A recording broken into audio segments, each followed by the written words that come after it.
The history of the channel Louise Paxson began in 2007, when YouTube was still early in its formation. Back then there was no familiar algorithms, no corporate studios, and no huge channels. The platform was filled with ordinary people, just using it as a video diary. It was in this environment that the events of the story In the Dark took place. In the channel description, Louise wrote that she was going to move from the city of Norwich to London, and would keep a video blog for her friends to tell them about her new life. Nothing unusual. Louise uploads several videos. In one of them she says goodbye to her friends in Norwich, and another she shows her new apartment in London. She seems very cheerful and open. Gradually, viewers learn a little more about her life.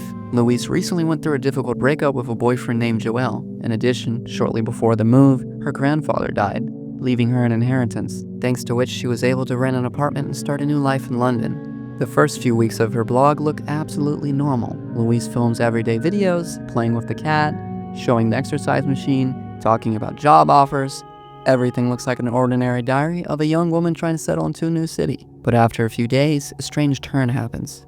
On April 27th, Louise uploads a video titled Stalker. She says that for 2 nights in a row, she's heard strange noises outside her house. According to her, someone walks near the bedroom window.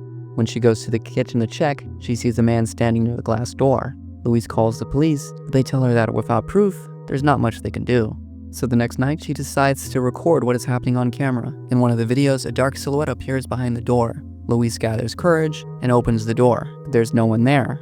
After this, even stranger things begin to happen. One day, Louise finds an old coin from the 20th century near her bed.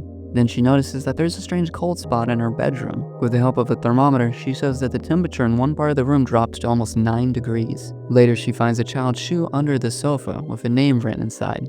In another recording, Louise notices dirty handprints on the window, as if someone tried to open it from the outside. However, instead of calling the police, she simply wipes the traces away. Meanwhile, she starts sleeping less and less. She stays awake at night with the camera, hoping to catch the stalker. Louise hears a loud noise. The door in the apartment suddenly swings open. When she carefully returns to the bedroom, she notices dirty footprints on the bed, and someone else's wallet lying on the sheets. Inside the wallet, there are documents of a woman named Margaret Watts. Louise decides to call the number she finds through directory assistance. Hello? Oh, hello. Is there, is Margaret Watts there, please? A man answers the call. He introduces himself as J. Watts. I have her driver's license. And there's a photograph in the wallet, of a family and, some children in the photo, and there's a lady with blonde hair in that, and the bank book is made out to 2 people. There's a J Watts. Are you J? Yes, I am. Look, I don't know who you are or what you want. I found My wife disappeared 10 years ago. He says that Margaret is his wife, who disappeared 10 years ago. This conversation becomes one of the most disturbing during Louise's stay in London. The man himself is clearly shocked. He does not understand how his missing wife's wallet ended up with a stranger. After this event, Louise begins to seriously suspect that something demonic is happening in the apartment. She even tries to conduct a spirit session with a recorder, hoping to hear Margaret's voice. At one moment, a whisper appears on the recording, delivering a soul-chilling message. At this moment, Louise notices a dark silhouette ahead of her. She runs back, and the recording cuts off.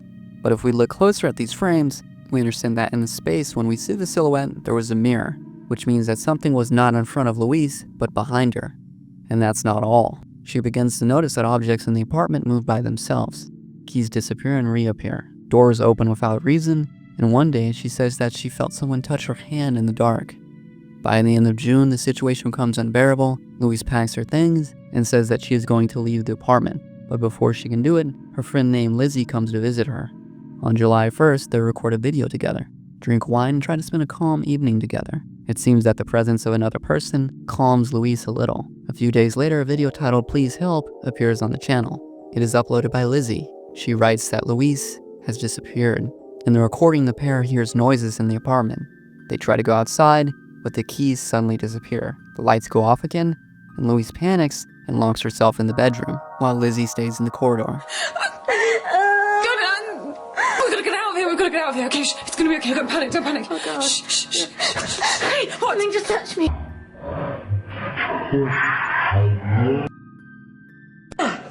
Mom. Oh my God. Okay, don't panic, it's okay, we've got to get out of here, we've got to get out, we've got to get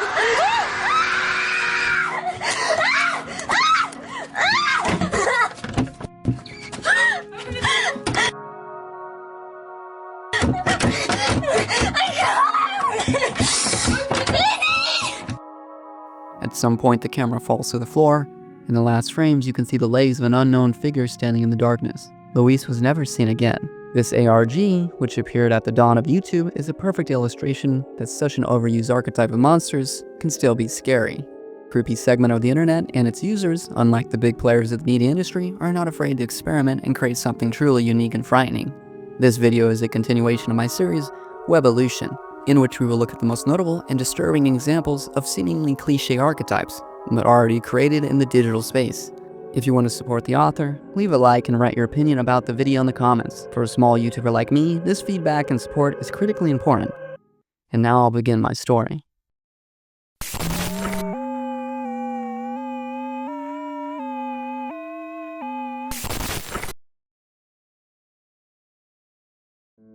On August 7, 2017, artist and former BuzzFeed employee Adam Illis wrote on Twitter that his apartment was suddenly haunted by the ghost of a dead child named David.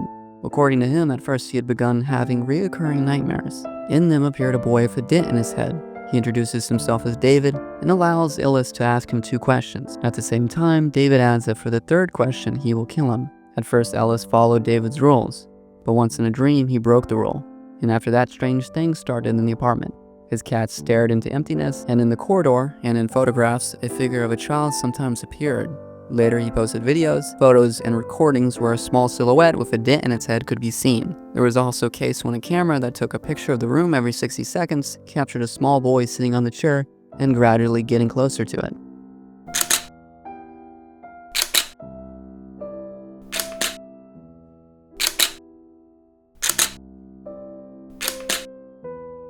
In autumn 2017, he claimed that the ghost started following him even during a trip to Japan, where he saw a statue resembling David and objects near his apartment which he considered connected to the spirit.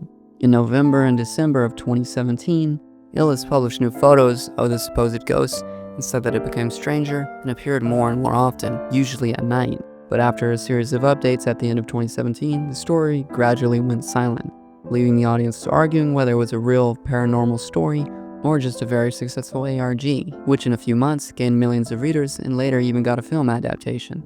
Personally, this story reminds me of the internet trend, "Have you seen this man?" about which I already made a video. This man also started as a niche ARG, but later gained fame and likewise even a film.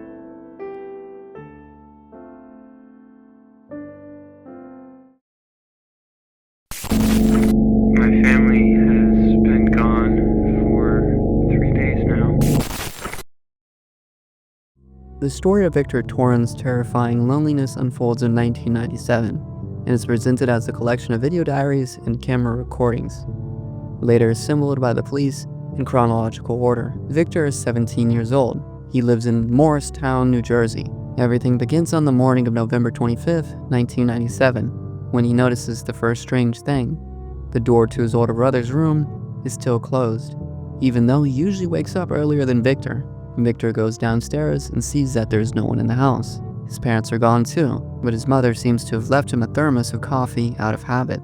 At first he doesn't think too much of it, but by noon it becomes clear that the situation is not normal. No one comes back, the neighbors know nothing, and the house remains disturbingly empty. At the same time, Victor shows his chat messages with a mysterious woman under the nickname Sumoseto613. He writes to her with obvious affection, asks when they will meet, and says that he loves her. She replies briefly, strangely, and coldly, as if she's playing with him. She promises that they will meet soon, asks him never to stop thinking about her, but at the same time often leaves his messages unanswered. Even here, a one-sided and painful attachment can be felt, and this is what the rest of the story is built on.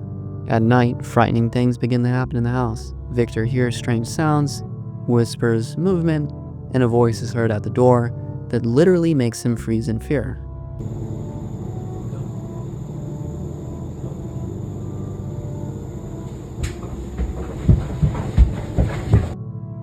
Instead of calling the police immediately, he once again decides to postpone everything until tomorrow. On the morning of November 26th, nothing changes. His brother does not come out, his parents don't return, and the house is still empty. Out of boredom and anxiety, Victor starts watching old videotapes and notices something disturbing in one of them. Hi, my name is Victor Torrance. I'm a 17-year-old filmmaker from New Jersey, currently aiming to study at Tisch School of the Arts for filmmaking.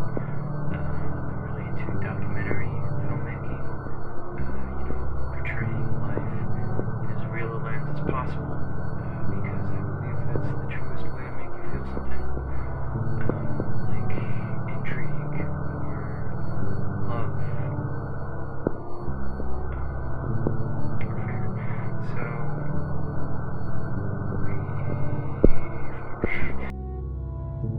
While he's filming an ordinary video about himself and his desire to make movies, it seemed like someone is present in the background.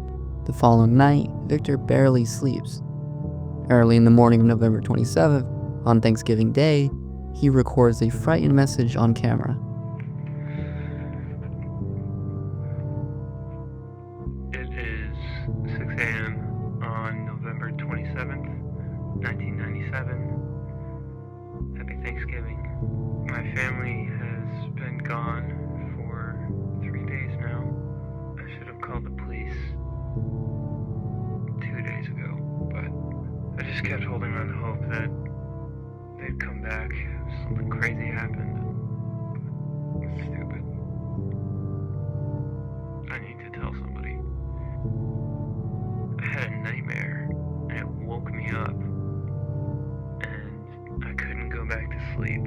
I was in my basement, and it was pitch black, and it was hot, like a furnace, and there was this light down this hallway, and I went down the hallway, and I came across this white door, and I opened the white door. Right when I opened it, I got this pang of, terror in my gut, because I knew something was wrong. So I opened the door, and then a couple of feet ahead of me, there's another door, and it's closed, and there's light seeping through the cracks. And I knew something was waiting for me behind that door. And I was so overcome with fear and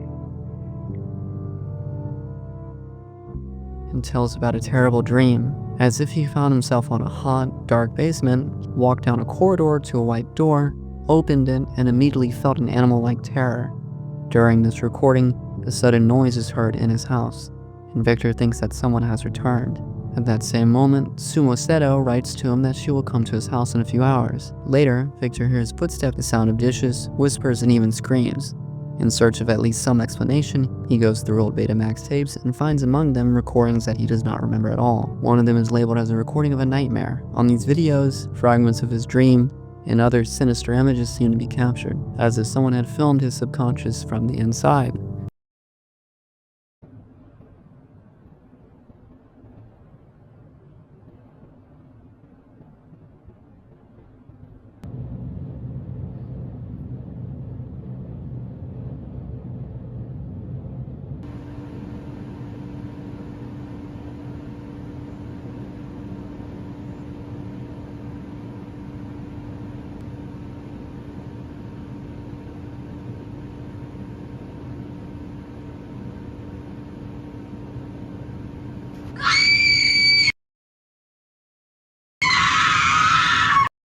Soon the mystery woman really arrives. Her arrival is not shown directly as a normal meeting. Instead, everything is presented as a growing supernatural horror, and it becomes clear that she is connected to whatever is happening in the house.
The younger Torrance goes downstairs, and after that, the story abruptly moves to the aftermath. In a news report, it is said that the police found 3 bodies in the basement. Victor's parents, Daniel, and Elaine Torrance, as well as his older brother, Brian. Victor himself was found in the basement in a hysterical state next to the bodies. According to the officer, he was crying, pointing to an empty corner, and shouting that it was her fault. However, for the police, the picture looks quite different. They find a bloody knife in the sink, dried blood, Victor's diary notes, and his tapes. Everything indicates that the murders happened several days earlier, and the main suspect becomes Victor himself. The last tapes are found. All of them look like something demonic. The tape "Brother Comes Back" is already familiar to you. Hi, my name is Victor Torrance. I'm a training life as real. The stranger from the tape shown earlier in the story turns out to be the ghost of Brian, silently watching his fratricidal brother. The other 2 tapes are titled "Mommy Comes Back"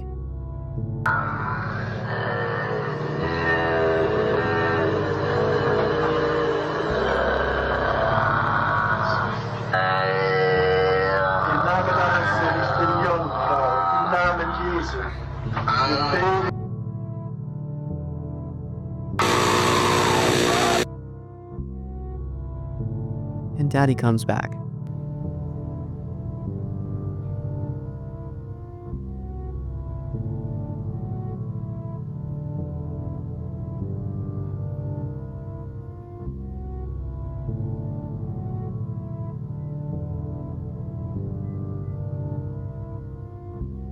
In the said tapes, we can also see distorted members of the Torrance family. And this is how the story of 17-year-old Victor ends. It is unknown whether Sumoseto really could have influenced him and made him his whole family, or if we are just witnessing his madness. In fact, the story has a 2nd season with a certain cult and a new protagonist. If you want, you can check it out for yourself, but for me, ASL Volume 1 remains one of the scariest analog horrors I've ever watched. And personally, I think this project will remain the true gold standard of internet horror.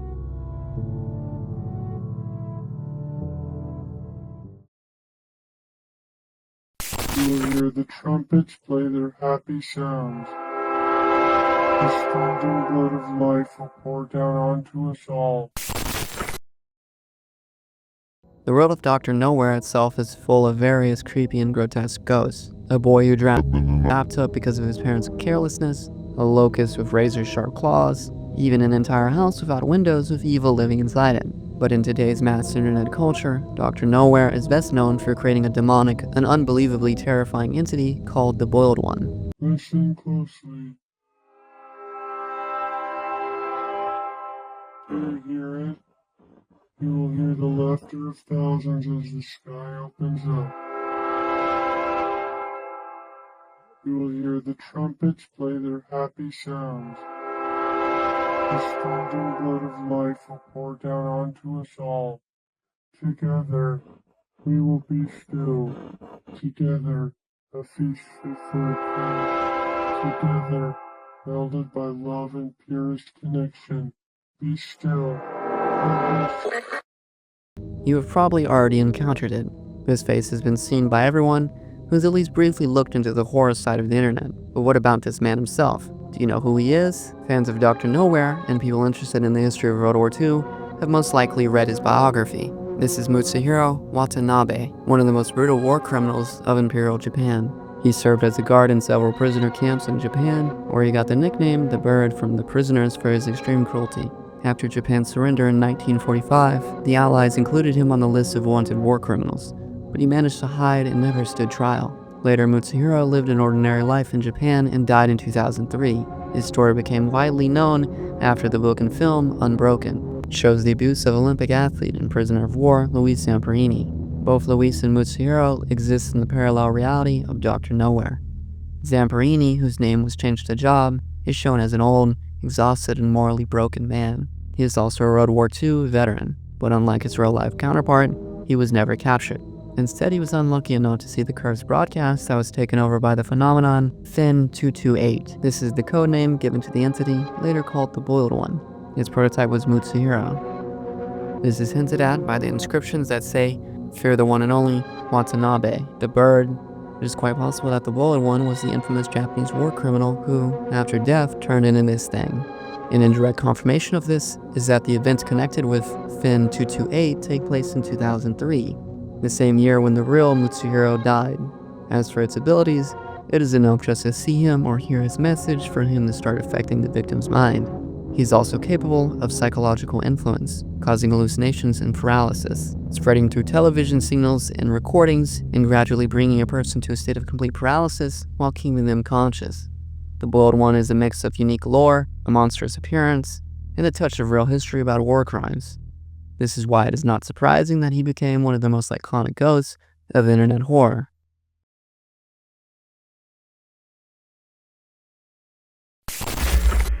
Lacey's Flash Games.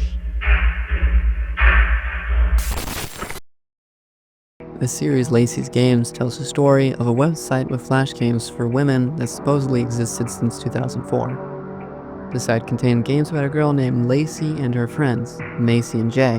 The website was presented as a cute aesthetic place with games, but the games themselves contained disturbing and violent elements. Over time, it became clear that behind the simple flash games, there was a story about abuse, pressure, trauma, cannibalism, and extreme cruelty. The site also describes the characters. Lacey is carefree and loves fashion and music. Macy is smart and interested in astronomy and horoscopes. Jay is a skateboarder, loves rock music, and is considered a tomboy.